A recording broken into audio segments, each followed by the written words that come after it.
Global Typhoon, Chairman TV. Weather update. Helping homeless people. Please subscribe.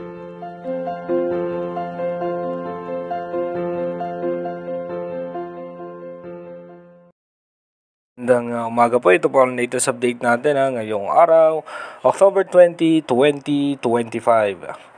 Yung minomonitor nga po natin, si Bagyong Ramil, ito nga po ay papalabas na ng ating Philippine Area of Responsibility, pero yung extension ng kanyang kaulapan ay umaabot pa rin po yan sa western section ng ating bansa. Dito po yan sa Ilocos Region, Zambales, Bataan at maging dito nga po sa Pangasinan. Kaya iba yung pag-iingat pa rin po sa ating mga kababayan dahil may mga chance pa rin po tayo ng mga pag-ulan.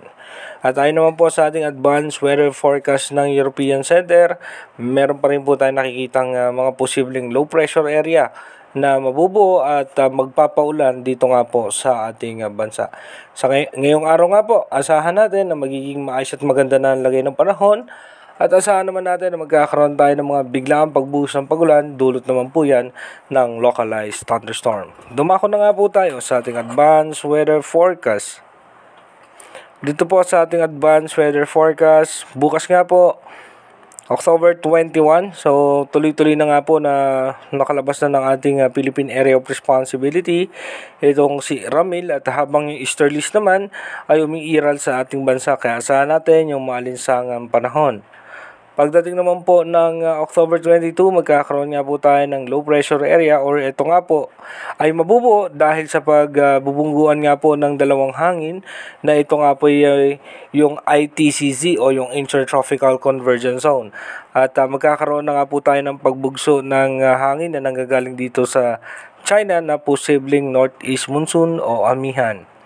Pagdating naman po ng October 23, so asahan nga po natin na mataas ang posibilidad na may pagulan sa Palawan at ilang bahagi ng Mindanao. Pagdating naman po ng October 24, so asahan nga po natin, ito nga po yung possible amihan natin, at yung easterlies naman ay makaka-apekto po yan sa eastern section ng Luzon.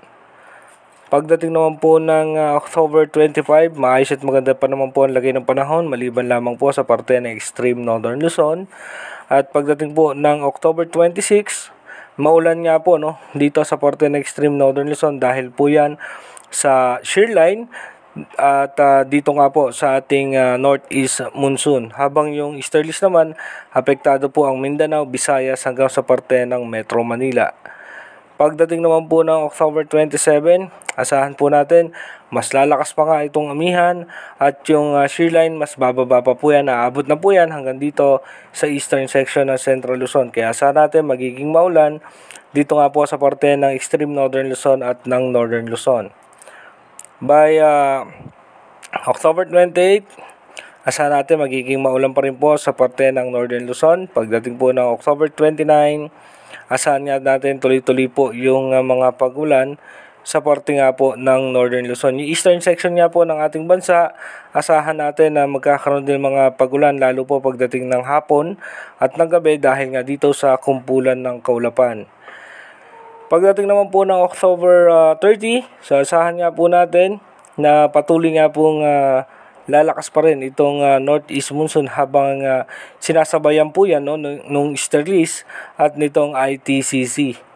Pagdating naman po ng October 31, wala naman po tayong nakikitang posibleng panibagong bagyo, pero asahan po natin na magkakaroon tayo ng mga tsansa ng pagulan. Pagdating naman po ng unang araw ng November, magkakaroon tayo ng possible low pressure area sa eastern section nga po yan ng Davao. At pagdating naman po ng November 2, asahan natin na magiging maulan sa may Palawan at western section ng Mindanao at ng Visayas, habang patuloy nga po yung shear line naman magpapaulan po yan sa parte ng extreme northern Luzon. At yung low pressure area po natin, aangat po yan dito sa may eastern section ng Visayas. Ito pa yung monitor natin kung ano nga ba yung kanyang posibleng magiging scenario, pero as of now, sa ating advanced weather forecast, mababa naman ang tsansa nito na maging isang ganap na bagyo. Inuulit ko po, yung ating advanced weather forecast is possible scenario pa lamang po yan. malaki pa rin ang tsansa na magbago po lahat yan. Kaya manatili tayong tumutok sa ating advanced weather forecast para malaman natin yung mga posibleng sama ng panahon na makakaapekto sa ating bansa. Mag-iingat po tayo palagi. God bless po sa ating lahat.